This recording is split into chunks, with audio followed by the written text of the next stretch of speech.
এই সময়টা আমার কারণ হচ্ছে এই সময়টা এখন হচ্ছে কয়েকটা বাজে বাংলাদেশের প্রায় সবাই ঘুমাতেছে। আমি হচ্ছে একটা নাটক একটা বাসায় ব্যবসায় করেছে তারা যেই দুজন আছে ওরা ঘরে থাকে নিচে কম।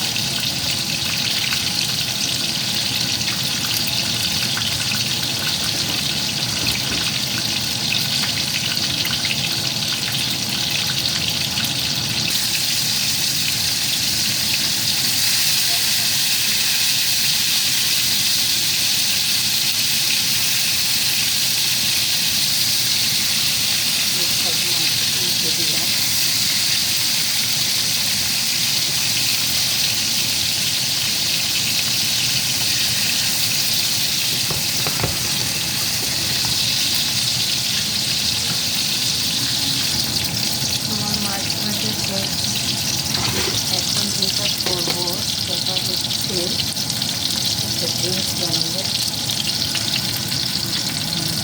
টক দই।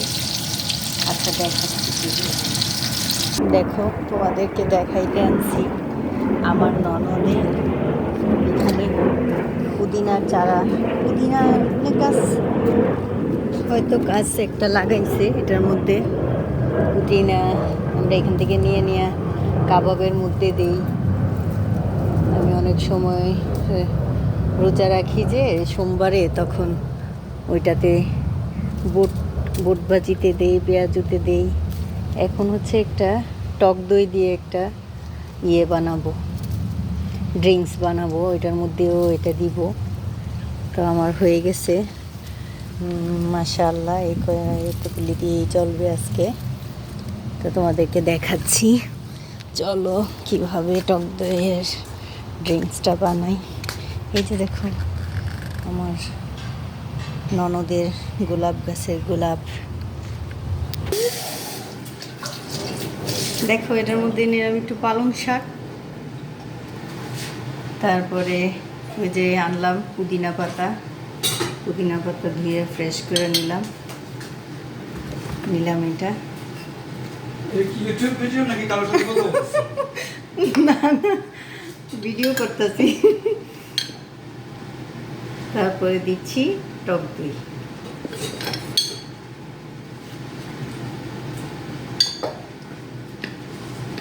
আমাদের বাসা থেকে আপনি আমার প্রথম ইউটিউবার।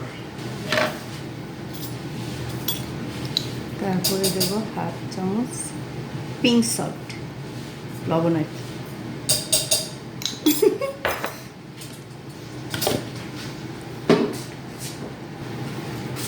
সব কিছু দেওয়া শেষ, এবার হচ্ছে ব্লেন্ডারে দিব।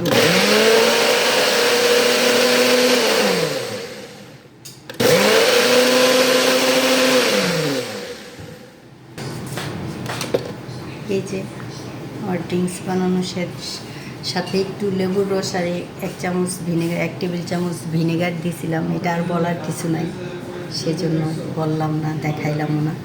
আমার ড্রিঙ্কস বানানো শেষ। ঠিক আছে, আল্লাহ হাফেজ।